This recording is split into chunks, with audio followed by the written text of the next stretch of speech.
साथियों नमस्कार, मैं अभिषेक आपका फिर से अपने इस YouTube चैनल पर स्वागत करता हूं। आज हम भारतीय संविधान के भाग 18 के बारे में समझेंगे। बस भारतीय संविधान में जो भाग 18 है वो आपात उपबंध से संबंधित है और उसमें अनुच्छेद 352 से 360 तक वर्णित है और उन सभी अनुच्छेदों को एक एक कर समझेंगे। सबसे पहले हम ये समझेंगे कि ये अनुच्छेद, ये प्रावधान कहाँ से आए, मतलब कहाँ के संविधान से लिए गए, क्या क्या इनमें शक्तियाँ किनको दी गई हैं, उन शक्तियों पर क्या कोई न्यायिक प्रतिबंध है या नहीं है, और इन शक्तियों के लिए, इन शक्तियों के प्रयोग करने वालों को किन किन चीज़ों में उन्मुक्ति प्रदान की गई है, और साथ ही ये भी समझेंगे कि इनका हमारे दैनिक जीवन पर, व्यवहारिक जीवन पर, राजनीतिक सामाजिक जीवन पर क्या प्रभाव पड़ता है, अर्थात जब आपात लगेगा तो हम पर क्या क्या प्रभाव हो सकते हैं। तो इन सभी चीज़ों को हम एक जागरूक नागरिक, एक विद्यार्थी होने के नाते हमें ज़रूर समझना चाहिए और उसी के नाते हम इसको समझेंगे भी। और हम आपको ये भी बताएंगे कि इन अनुच्छेदों से आपके परीक्षाओं में कैसे कोई प्रश्न पूछ सकता है। ठीक है, तो सबसे पहले देखिए ये क्या है। ये आपका है भाग 18, अनुच्छेद 352 से 360 तक। उसका जो हेडिंग है वो आपातकाल के प्रावधान, अर्थात आपातकाल के जो प्रावधान है वो इन अनुच्छेदों में और इस भाग में दिया हुआ है। भाग 18 अनुच्छेद 352 से 60 तक परीक्षाओं में आपसे ये पूछ सकता है कि आपात जो है, भारत में जो आपातकाल संबंधित प्रावधान है किस भाग में वर्णित है। तो आपको भाग याद रखना है, भाग 18। अब इसमें 3 अनुच्छेद आपसे हमेशा पूछेगा, हमेशा परेशान करेगा और हमेशा उसको आपको समझ में भी आना चाहिए। पहला 352, उसे राष्ट्रीय आपात कहा जाता है। दूसरा 356, उसे राज्य आपात कहा जाता है। और तीसरा 360, वित्तीय आपात कहा जाता है। हालांकि जो 356 में राज्य आपात है उसमें आपात शब्द का संविधान में वर्णन नहीं किया गया है, हम लोग उसे एक व्यवहारिक बोलचाल की भाषा में उपयोग करते हैं। तो सबसे पहले देखिए अनुच्छेद 352 कहता है कि यदि राष्ट्रपति को लगता है, किनको लगता है, राष्ट्रपति को लगता है कि देश में ऐसी स्थिति उत्पन्न हो गई है। कैसी स्थिति? कोई युद्ध हो गया है, होने वाला है, कोई बाह्य आक्रमण हो रही है, या कहीं सशस्त्र विद्रोह हो गया। अब देखिए इसमें 3 चीजें हैं। पहला युद्ध, दूसरा बाह्य आक्रमण और तीसरा सशस्त्र विद्रोह। हालांकि मूल संविधान में सशस्त्र विद्रोह नहीं था, मूल संविधान में आंतरिक अशांति थी। हमारे देश में जो इंदिरा गांधी की सरकार के समय में जो आपातकाल लगाया गया था वो आंतरिक अशांति के ही आधार पर लगाया गया था। बाद में 44वें संविधान संशोधन में जनता पार्टी की सरकार ने उस आंतरिक अशांति के जगह पे सशस्त्र विद्रोह लिखा। क्लियर है, सशस्त्र विद्रोह रखा, यानी कि अब जो हमारे यहाँ राष्ट्रीय आपात लगाई जाएगी अंदरूनी मामले में तो सशस्त्र विद्रोह से कम नहीं होनी चाहिए। तो आपके मन में एक सवाल आना चाहिए कि ये जो विभिन्न संगठन होते हैं, विभिन्न सेना वाले होते हैं, जो क्या कह सकते हैं उसको, वामपंथी विचारधारा के जो लोग उत्पात करते रहते हैं, सशस्त्र वाले, तो क्या ये भी आपात लगाने के लिए पर्याप्त होंगे?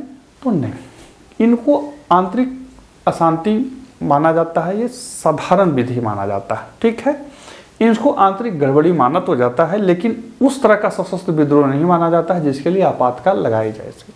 आपातकाल उस सशस्त्र विद्रोह पर लगाया जाएगा जब राज्य को खतरा हो, राष्ट्र की संप्रभुता को खतरा हो। बस समझ रहे हैं? हम में से अधिकतर आदमी जिस राज्यों में रहते हैं वहाँ कहीं न कभी इस तरह के सशस्त्र विद्रोह हुए हैं, जहाँ पे कोई संगठन है, कोई आर्मी है, कोई सेना है और उसने एक क्या कहते हैं उसको, ग्रुप बना करके हाथों में हथियार लेकर के कुछ ऐसे कृत्य किए हैं जो कानूनन नहीं थे। तो क्या वो राष्ट्रीय आपात को बुलाने का एक जरिया हो सकता है? क्या उस आधार पर राष्ट्रीय आपात लगाया जा सकता है? नहीं, राष्ट्रीय आपात तभी लगेगा जब किसी भी प्रकार के सशस्त्र विद्रोह से राज्य की सुरक्षा को खतरा हो जाता है। ठीक है, उसको आंतरिक गड़बड़ी मान सकते हैं, थोड़ा बहुत ऐसे चीज़ें मान सकते हैं जो एक समाज में होते रहता है, और एक मतलब कोई बहुत बड़ी चीज़ वो सब नहीं होती है तब तक जब तक राज्य की सुरक्षा को खतरा नहीं हो। संवैधानिक पद यही लिखा हुआ। अब देखिए, जो राष्ट्रपति हैं अनुच्छेद 352 के तहत जो उद्घोषणा करते हैं, राष्ट्रपति ही करेंगे। कब करेंगे? जब उनको मंत्रिमंडल, किसका? मंत्रिमंडल। याद रखिए, ये मंत्रिमंडल क्या होता है? संविधान में हर जगह आपको मंत्रिपरिषद मिलेगा, लेकिन यहाँ पे मंत्रिमंडल लिखा हुआ। मंत्रिमंडल का तात्पर्य हो गया कि प्रधानमंत्री और कैबिनेट के सदस्य, अर्थात प्रधानमंत्री और वैसे 2-4 मंत्री जो उनके सबसे नजदीकी होते हैं। मंत्रिपरिषद का मतलब हो गया सारे मंत्री, राज्य मंत्री, स्वतंत्र प्रभार के मंत्री सभी। लेकिन मंत्रिमंडल का मतलब हो गया कैबिनेट स्तर के मंत्री। जब लिखित रूप से राष्ट्रपति से कहें कि हाँ, देश में ऐसी स्थिति हो गई है कि आपातकाल की घोषणा की जाए, तो राष्ट्रपति उस घोषणा कर सकते हैं। और यह प्रावधान भी 44वें संविधान संशोधन में लाया गया। उससे पहले प्रधानमंत्री की सलाह पर, क्या पर? सलाह पर। किसके सलाह पर? प्रधानमंत्री की सलाह पर आपात लगाया जा सकता था, ऐसा संविधान में वर्णित था, जो कि बहुत ही गड़बड़ी स्थिति थी। जनता पार्टी की सरकार ने 44वें संविधान संशोधन में उस चीज को हटा दिया और अब ये स्थिति है कि राष्ट्रपति बिना मंत्रिमंडल के लिखित सलाह के या लिखित सूचना के वो नहीं कर सकते। परीक्षाओं में यही आपसे पूछेगा। तो राष्ट्रपति जो है वो मंत्रिमंडल के लिखित सूचना के आधार पर आपात की उद्घोषणा कर देंगे। आपात लगेगा 3 तरह का। पहला जो होगा वो युद्ध या बाह्य आक्रमण के आधार पर, उसको बाह्य आपात बोला जाता है। और एक होता है आंतरिक, जो होता है वो सशस्त्र विद्रोह के, उसको आंतरिक आपात बोला जाता है। ठीक है, याद रखिएगा इतना। आगे चल के जब मैं बोलूंगा तो इसको समझने में आपको दिक्कत न हो, इसलिए बता दिया। जब आपात युद्ध या बाह्य आक्रमण के आधार पर लगे तो उसे बाह्य आपात बोला जाता है। और जब राष्ट्रपति आपात की घोषणा आंतरिक गड़बड़ी अर्थात सशस्त्र विद्रोह के आधार पर करेंगे तो उसे आंतरिक आपात बोला जाता है। ठीक है, अब देखिए कि जब ये आपात उद्घोषित होंगे, राष्ट्रपति मंत्रिमंडल के लिखित सूचना के आधार पर जब वो उद्घोषित कर देंगे तो क्या क्या होगा, उसमें कानूनी प्रावधान कहाँ पर आएगा? तो देखिए, जब भी आपात की उद्घोषणा होगी तो उसे संसद से मंजूरी मिलनी चाहिए। किससे मिलनी चाहिए? संसद से। किससे मिलना चाहिए? संसद से। संसद से विशेष बहुमत से, बहुमत से, वो भी अलग अलग अलग अलग। अब देखिए, इसको समझिए ये क्या होता है। जब उद्घोषणा हो जाएगी कि भाई आपात लग गया है, तो उसके संसद के पटल पर रखा जाएगा, राज्यसभा लोकसभा में, और वहां दोनों सदन जो है वो उसे विशेष बहुमत से, साधारण बहुमत से नहीं, विशेष बहुमत से उसे पारित करेंगे। और तब वो जाकर के 6 महीना के लिए रहेगी। हर 6 महीने के बाद उसको एक बार संसद में जाना होगा और उसे फिर से उसी प्रक्रिया के अधीन पार करना होगा, और तब जाके वो एक्सटेंड करते जाएगी। याद रखिए, कितने दिन के लिए? 6 माह के लिए। एक बार में जब संसद से पास हो गई तो 6 माह के लिए रहेगी। लेकिन एक सवाल उठता है कि मान के चलिए कि लोकसभा भंग हो गई, तब तो जब भी भंग होगी तो प्रथम बैठक के 30 दिन के अंदर, कितने दिन के अंदर? 30 दिनों के अंदर उसे लोकसभा के पटल पर रखा जाएगा। लोकसभा उसे पास करेगी तो फिर बढ़ेगा। इसी बीच कम से कम वो राज्यसभा से पारित होनी चाहिए। अर्थात इतना याद रखिए कि जब भी राष्ट्रीय आपात लगेगी तो संसद से लगने के 30 दिनों के अंदर में पारित हो जानी चाहिए। और यदि ऐसा कोई सिचुएशन हुआ है कि लोकसभा नहीं चल रही है तो राज्यसभा उसे पारित कर दे और लोकसभा अपने प्रथम बैठक से 30 दिनों के अंदर उसे पारित कर दे। यह हुआ उसके अनुमोदन की स्थिति। अब एक बार जब अनुमोदित होगा तो कितने दिन चलेगा? 6 महीना तक। कितने दिन तक चलेगा वो? 6 महीने तक। 6 महीना करके कितना दिन? अनंत दिनों तक उसको चलाया जा सकता है, कोई दिक्कत नहीं है। और जब आपातकाल लगा रहेगा तो लोकसभा राज्यों की विधानसभाओं की जो स्थिति है, मतलब उनका जो एक्सटेंड होगा वो 1-1 साल के लिए कितना बार भी हो सकता है। कितना होगा? 1 साल के लिए। कितना बार? जितना बार हो उतना बार, कोई उस पर प्रतिबंध नहीं है। तो ये है हमारे जो राष्ट्रीय आपात लगते हैं उनके कानूनी प्रावधान। अब देखिए, पहले ये था कि 44वें संविधान संशोधन से पहले कहने का मतलब होगा 44वें संविधान संशोधन से पहले ऐसा हुआ था कि 1975 में 38वां संविधान संशोधन, उसके बाद 42वां संविधान संशोधन और फिर 44वां संविधान संशोधन, ये तीनों जो संविधान संशोधन हुए थे तो बहुत व्यापक थे और इनमें इस पर बहुत प्रयोग किए गए थे। इसका कारण यह था कि सरकार जो उस समय थी उसने आपात लगाया और उसने जो आपात लगाने में कुछ कानूनी अड़चन आ रही थी उसको हटाया। बाद में फिर जो विपक्ष की सरकार आई यानी जनता पार्टी की सरकार आई तो फिर उसने उन अड़चनों को जो लग रहे थे उनको वो फिर लगाया गया कि नहीं वैसा हो। तो इस तरह से इसमें कुछ ज़्यादा कंट्रोवर्सी हुई, लेकिन आपको राजनीतिक रूप से नहीं, आपको व्यवहारिक रूप से, कानूनी रूप से समझना है। तो पहले यह था कि ये कानून से परे था। कैसे परे था? कानून से परे था। और ये भी था कि ये कोर्ट में प्रश्नगत नहीं हो सकते। लेकिन वर्तमान स्थिति यह है कि जो आपात लगेगी वो कोर्ट में प्रश्नगत हो सकती है और यदि कोर्ट को ये लगता है कि ये राष्ट्रीय आपात या किसी भी प्रकार का आपात दुर्भावनापूर्ण, दुर्भाविक तरीके से लगाया गया है तो वो उसे असंवैधानिक घोषित कर सकती है, वो उसे गलत घोषित कर सकती है। ये हमने आपको कानूनी प्रावधान बताया। तो देखिए हमने क्या समझा, आपात का उस घोषणा अनुच्छेद 352 राष्ट्रपति मंत्रिमंडल के लिखित सलाह पर, सूचना पर करेंगे और जब एक बार कर देंगे तो 6 महीना तक रहेंगे। कब तक? जब संसद उसे विशेष बहुमत से पारित कर दे। एक बार पारित करेगा 6 महीना तक रहेगा और ऐसा ऐसा करके वो अनंत काल तक चलाएंगे। और साथ ही लोकसभा का कार्यकाल उस स्थिति में 1 साल के लिए बढ़ाया जा सकता है और ऐसा 1-1 साल करके उसको अनगिनत बार भी बढ़ाया जा सकता है। अब देखिए अनुच्छेद 353 कहता है कि आपात की उद्घोषणा का प्रभाव। तो देखिए जब आपात की उद्घोषणा होगा तो क्या क्या प्रभाव पड़ेगा? उसका विधायी प्रभाव पड़ सकता है, कार्यकारी प्रभाव पड़ सकता है, वित्तीय प्रभाव पड़ सकता है। वित्तीय प्रभाव जो है 354 में वर्णित है। तो सबसे पहले 353 में समझते हैं कि जब आपात की उद्घोषणा हो जाएगी तो संघ जो है, मतलब देश जो है वो एकात्मक हो जाएगा।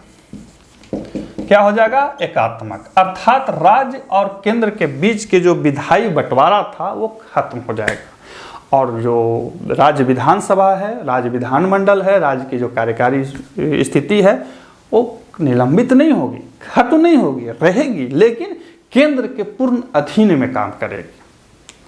बात समझ रहे हैं? वो केंद्र के पूर्ण अधीन में काम करेगी। याद रखिएगा कि जब भी परीक्षाओं में आपसे पूछेंगे तो पूछ सकता है कि भाई देश में आपातकाल लगा हुआ है तो क्या विधानमंडल या विधानसभा जो है निलंबित होगी? तो नहीं, निलंबित नहीं होगी, रहेगी, लेकिन वो केंद्र के अधीन में काम करेगी। और साथ ही राज्य सूची के किसी भी विषय पर, समवर्ती सूची के किसी भी विषय पर राष्ट्रपति अध्यादेश जारी कर सकते हैं। राष्ट्रपति क्या कर सकते हैं? अध्यादेश जारी कर सकते हैं। और ये सब जो कानून बनेंगे, अर्थात राज्य सूची पर जो भी कानून बनेंगे और क्या कहते हैं, मतलब जो अध्यादेश जारी होंगे वो समाप्ति पर, आपात की समाप्ति के 6 माह तक रहेंगे। उनका जो प्रभाव रहेगा आपात की समाप्ति के 6 माह तक रहेगा। परीक्षाओं में पूछता है कि जब राष्ट्रीय आपात हट जाती है तो राष्ट्रपति के द्वारा दिया गया अध्यादेश कितने दिन तक रहेगा? तो मैक्सिमम 6 महीने तक। ठीक है, तो ये था हमारा विधायी। और तीसरा होता है जो 354 है वो राजस्व के वितरण के संबंध में। तो इस राजस्व वाला में क्या है कि राष्ट्रपति किसी भी राजस्व के संबंधित मामलों को अपने पास रख सकते हैं, मांग सकते हैं और उसको रोक सकते हैं, उसमें बदलाव कर सकते हैं और राज्य जो है उसके लिए कोई अड़चन नहीं डाल सकते। क्यों नहीं डालेंगे? क्योंकि संविधान एकात्मक है, आपकी कोई स्थिति ही नहीं है, आप निलंबित नहीं हैं, लेकिन आपकी कोई औकात नहीं है। ठीक है, तो अब देखिए 355। देखिए हम जो बतला रहे हैं एकदम साधारण में है, सीधी सी बात है। ये मतलब परीक्षाओं में आपसे इतना ही पूछता है, ज़्यादा पूछता नहीं है। और एक चीज़ और याद रखिएगा कि कुछ चीज़ें जो होती है संविधान में वो राजनीतिक रूप से बहुत ही विवादास्पद होती है। आपको राजनीति तो करनी नहीं है, ठीक है, आपको जानकारी इकट्ठी करनी है। हालांकि राजनीति की समझ रखनी है, लेकिन जानकारी इकट्ठी करनी है और उन सब फालतू के विवादास्पद चीज़ों में नहीं पड़ना है जो आपके दिमाग को मतलब खराब कर सके। तो अब देखिए 355 कहता है कि संघ द्वारा राज्य की रक्षा एवं सुरक्षा का कर्तव्य। देखिए 355 साफ साफ कहता है कि संघ का यह कर्तव्य है कि वह सुनिश्चित करे कि राज्य की जो सरकारें हैं वो नियम के अधीन चल रही हैं और राज्य की रक्षा और सुरक्षा करना संघ का कर्तव्य है। दो चीज है, राज्य संघ यह सुनिश्चित करेगा, संघ मतलब यह सुनिश्चित करेगा कि राज्य की जो सरकारें हैं वो विधि विधान के अंतर्गत चल रही हैं, साथ ही राज्य की सुरक्षा करना संघ का कर्तव्य है, यानी कि बाध्यता है उस पर कि वे ऐसा ऐसा काम करेंगे। बस समझ रहे हैं, जब भी परीक्षाओं में आपसे पूछ दे कि भाई राज्य की सुरक्षा का करना संघ का कर्तव्य है, किस अनुच्छेद में है, तो 355 में, ठीक है। और साथ ही संघ को यह सुनिश्चित भी करना कि जो राज्य की सरकारें हैं वो नियमित विधि विधान के अधीन चल रही है। यदि वो नियमित विधि विधान के अधीन नहीं चल रही है तो फिर राष्ट्रपति को ये मानना होगा कि वहाँ की जो सरकार है वो ठीक से कार्य नहीं कर रही, संवैधानिक उपबंधों के अधीन नहीं चल रही है, और फिर वहाँ राष्ट्रपति शासन लागू होगा। राष्ट्रपति शासन जो होगा वो 356 के तहत लागू होता है। एक चीज और देखिएगा, एक चीज और आता है 365। वो हम लोग आगे फिर इसको ठीक से पढ़ेंगे, लेकिन अभी सिर्फ बता देता हूँ कि अनुच्छेद 365 क्या कहता है। 365 ये कहता है कि राज्य की जो संघ की जो दिशा निर्देश हैं वो राज्यों को मानने के लिए बात है, ठीक है। राज्य को दिशा निर्देश जारी करते हैं, किया जाता है संघ के द्वारा, और राज्य जो है उस दिशा निर्देश के अनुसार कार्य करते हैं। और यदि कोई भी राज्य उस दिशा निर्देश का पालन करने में असमर्थ रहती है, नहीं कर पा रही है, तो राष्ट्रपति को ये मानना पड़ेगा कि भाई वहाँ की जो सरकार है वो संविधान के अनुरूप नहीं चल रही है, और फिर राष्ट्रपति वहाँ पे राष्ट्रपति शासन अनुच्छेद 356 के तहत घोषित कर सकते हैं। इसके अलावा जब राज्य में संवैधानिक तंत्र विफल हो जाता है तो फिर राज्यपाल की सूचना या उसके बिना भी सूचना के ये राष्ट्रपति को लगता है, राष्ट्रपति ये समझ लेते हैं कि वहाँ किसी भी राज्य की जो सरकार है वो संवैधानिक उपबंधों और नियम कायदों कानून के अनुसार नहीं चल रही है, तो उस स्थिति में वहाँ पे राष्ट्रपति शासन की घोषणा की जा सकती है, ठीक है। ये इसके प्रावधान है, कानूनी प्रावधान। देखिए भारत में राष्ट्रपति शासन जो है एक केंद्र को दिया गया एक चाबुक है, जिस भी सरकार को चाहेगा वो चाबुक चला सकता है। लेकिन 44वें संविधान संशोधन के बाद उस चाबुक पर कुछ प्रतिबंध लगाए गए। क्या प्रतिबंध लगाए गए? उसमें एक सबसे बड़ा जो चीज जोड़ दिया गया वो न्यायालय का।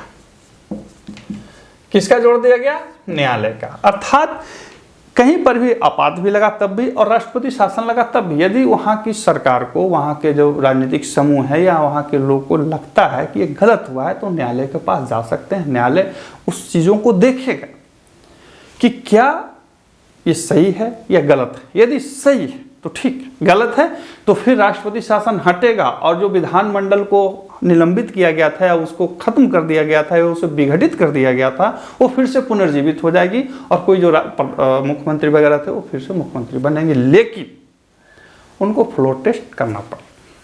ठीक है, ये उसका कानूनी प्रावधान है। एक बार फिर से समझ लीजिए, अनुच्छेद 356 के तहत राज्यों में आपातकाल लगाया जाता है, उसे राज्य आपातकाल बोला जाता है। और इसे जो आपातकाल लगेगा वो संसद से, किससे? संसद से 2 माह के अंदर अनुमोदित होना चाहिए। कितने माह के अंदर? 2 माह के अंदर अनुमोदित होना चाहिए। और एक बार जब अनुमोदित होगा तो 6 माह तक चलेगा। कितने माह तक? 6 माह तक। फिर से समझिएगा, संसद आपात वाला 1 महीना था, ये वाला 2 महीना। 2 महीना के अंदर में दोनों से लोकसभा और राज्यसभा से पारित होना चाहिए। यदि लोकसभा नहीं चल रही है तो अपनी जो प्रथम बैठक होगी उससे फिर उसको अनुमोदित करना होगा और उस अनुमोदन के बाद एक बार जब अनुमोदित होगा तो 6 महीना तक चलेगा। और 6 महीना करके वो 3 साल तक चल सकता है। मैक्सिमम कितने साल तक? 3 साल तक। अब यहाँ पर अंतर समझ लीजिए कि जब भी आपात लगता था तो वो 6 महीना करके अनगिनत चल सकता है, ठीक है। लेकिन ये 6 महीना करके 3 साल तक ही चलेगा। उसमें भी एक शर्त, इन शर्तों को जरूर याद रखिएगा, परीक्षाओं में आजकल यही शर्त ज्यादा पूछ देता है। देखिए, एक बार 6 महीना चला, फिर 6 महीना चला, तो कितना वर्ष हो गया? ये हो गया 1 वर्ष। इसके बाद जब ये चलेगा तो उसके लिए 2 शर्त है, मैं लिख दे रहा हूं, 2 शर्त है। पहला, आपात लगा हो। जब रेस में आपात लगा हो तो फिर वो बढ़ाया जा सकता है। दूसरा शर्त क्या है कि निर्वाचन आयोग कोई और नहीं, कौन, निर्वाचन आयोग कह दे कि वर्तमान में चुनाव कराना संभव नहीं। ठीक है, यानी कि राज्यों में जो राज्य आपात लगते हैं मैक्सिमम 3 साल के लिए लगते हैं। नॉर्मल तो वो संसदीय अनुमोदन के तहत 6-6 महीना के लिए 2 बार चलेंगे, लेकिन 1 साल के बाद यदि उनको अगले 2 साल के लिए एक्सटेंड करना है या 6 महीना के लिए भी एक्सटेंड करना है, 1 साल के बाद यदि किसी भी समय के लिए एक्सटेंड करना है तो उन्हें 2 शर्त पूरा करना होगा। पहला, कहीं आपात लगा हुआ हो, मतलब राष्ट्र में आपात लगा हो, या निर्वाचन आयोग कह दे कि भाई यहाँ पे चुनाव कराना संभव नहीं है, तो फिर वो रहे। ठीक है, ये था हमारा राष्ट्रपति शासन राज्यों। अब देखिए, जब राष्ट्रपति शासन लग जाता है तो क्या होता है। जब राष्ट्रपति शासन लग जाता है तो राज्य के जो विधानमंडल है वो निलंबित या विघटित कर दिए जाते हैं और वहाँ के संबंधित सारे कानून संसद बना सकती है और उस राज्य के जो किसी भी विषय वस्तु आती है उस राज्य के अंदर में, उस पर राष्ट्रपति अध्यादेश भी जारी कर सकते हैं। ये तो हमने आपात में भी पढ़ा था, लेकिन कुछ अंतर है। आपात का जो अध्यादेश था, आपात का जो कानून थे वो 6 महीने तक थे, लेकिन राष्ट्रपति शासन के अंतर्गत जो कानून और अध्यादेश जारी होते हैं वो तब तक जीवित रहते हैं जब तक विधानमंडल उसको वापस न ले ले, या विधानमंडल उसको छोड़ भी सकती है, यानी कि उस पर कुछ ज़्यादा प्रभाव नहीं पड़ेगा। यदि विधानमंडल को लगता है कि कानून सही नहीं थे तो उसको वापस ले सकती है, उसकी इच्छा के ऊपर है। लेकिन जैसे वो 6 महीना में स्वतः समाप्त हो रहे थे, ये 6 महीना में स्वतः समाप्त नहीं रहेंगे, ये राष्ट्रपति शासन के बाद भी प्रभावी रहेंगे। ठीक है, तो 356 जो है वो हमने समझा इसकी कब लग सकती है, कैसे अनुमोदित होगी, क्या प्रभाव पड़ेगा। ठीक है, और एक चीज और याद रखिएगा कि 356 के तहत जब आपात लगता है तो उसके जो वित्तीय मामले होते हैं वो संसद के पटल पर रखे जाते हैं और वो 1 साल तक प्रभावी रहते हैं। वित्तीय मामले कितने दिन तक? 1 साल तक।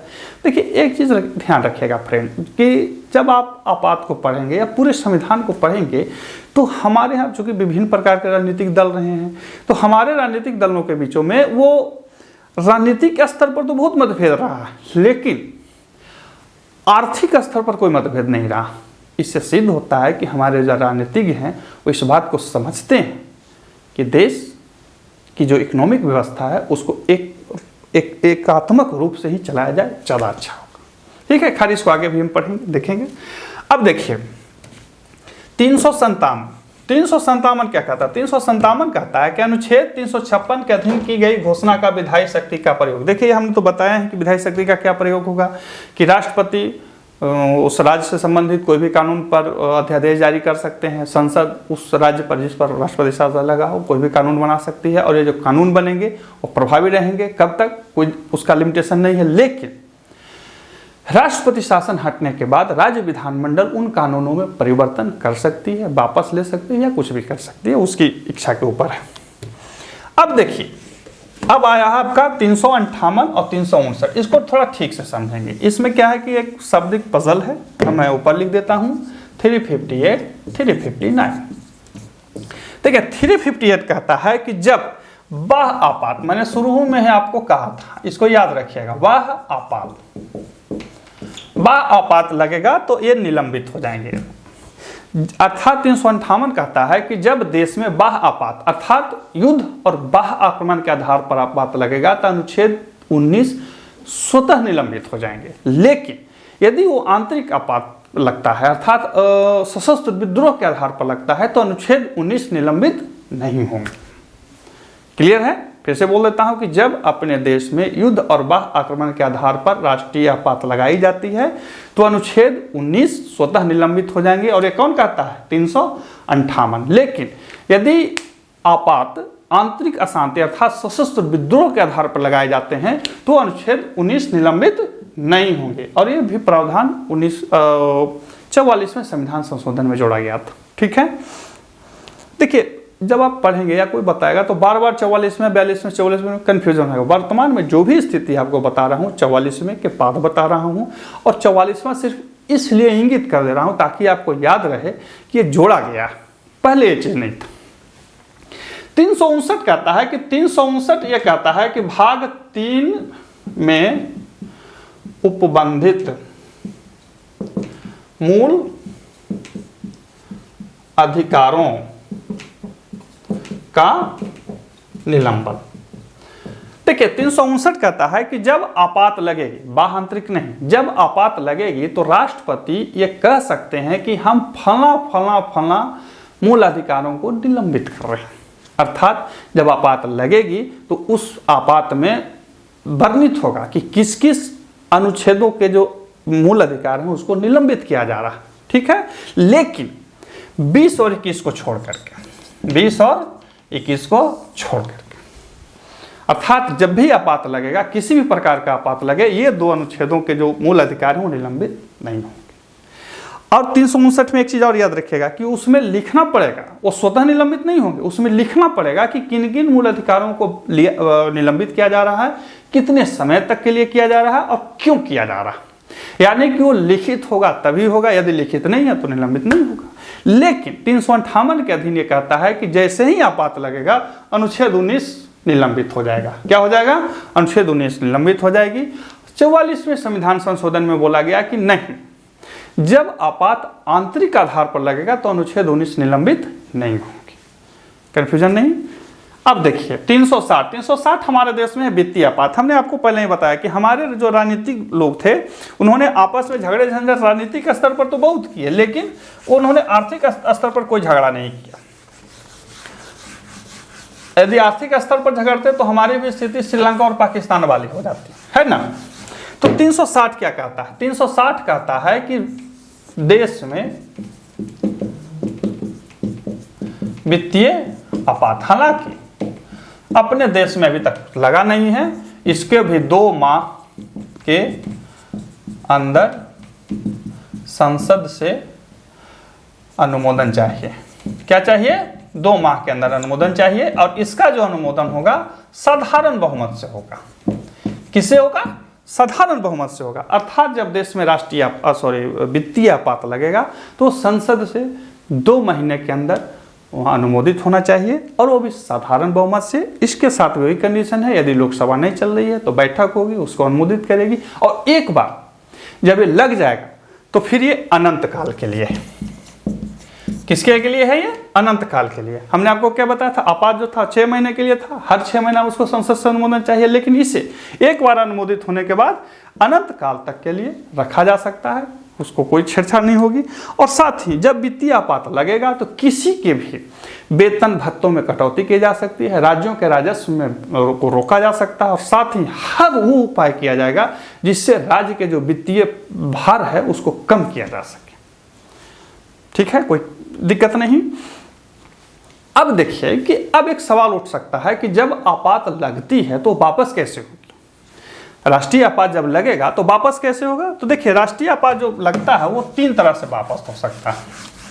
परीक्षाओं में आपसे पूछ सकता है 3 तरह के आपात, 3 तरह से आपात हो सकता है। यहाँ लिख दे रहा हूं वित्तीय आपात। तो वित्तीय आपात को जो है वो राष्ट्रपति कभी भी वापस ले सकते हैं। याद रखिएगा, राष्ट्रपति कभी भी वापस ले सकते हैं, उनकी इच्छा के ऊपर। ठीक है, जब जो राष्ट्रीय आपात लगता है वो 3 तरह से हो सकता है। पहला, कभी भी वापस ले लें, अर्थात राष्ट्रपति कभी भी उस आपात को वापस ले सकते हैं, उनकी इच्छा के ऊपर है। दूसरा, संसद उसको अनुमोदन न करे, जो हमने बताया था कि हर 6 महीना पर उसको अनुमोदित करना है। तो यदि संसद उसको अनुमोदित नहीं करती है तो फिर आपात वापस हो जाएगी। तीसरा क्या है? तीसरा एक अलग कंडीशन है। तीसरा अलग एक कहता है कि संसद जो है कि 1/10 सदस्य, कितने? 1/10 सदस्य यदि लिखित सूचना दे राष्ट्रपति को, तो राष्ट्रपति उस सूचना के 1/10 सदस्य और 14 दिन, जब वो सूचना प्राप्त होगी तो 14 दिन के अंदर संसद लोकसभा की बैठक होगी, और लोकसभा यदि बोलती है कि उसको वापस ले लिया जाए तो फिर वो वापस ले लिया जाएगा। बात समझ रहे हैं? जब लोकसभा के सदस्य 1/10 सदस्य उसको लिखित सूचना दें, और उन लिखित सूचना के प्राप्ति के 14 दिनों के अंदर राष्ट्रपति बैठक बुलाएंगे, और यदि उसको वापस लेने का मामला होता है तो उसको फिर वापस ले लिया जाएगा। ठीक है, फिर से समझिए कि जब भी कभी राष्ट्रीय आपात जो लगेगी वो कैसे वापस होगी, परीक्षाओं में पूछ सकता है और आपको समझ में आना चाहिए कि हमने तो आपको बता दिया कि लागू होगा। कैसे लागू होगा? तो मंत्रिमंडल की लिखित सूचना पर। कब लागू होगा? तो जब उनकी लगे कि बाह्य आक्रमण हो रही है, युद्ध हो रही है या सशस्त्र विद्रोह कहीं हो गया। और हाँ, यही नहीं कि हो गया, होने वाला है, आसन्न है।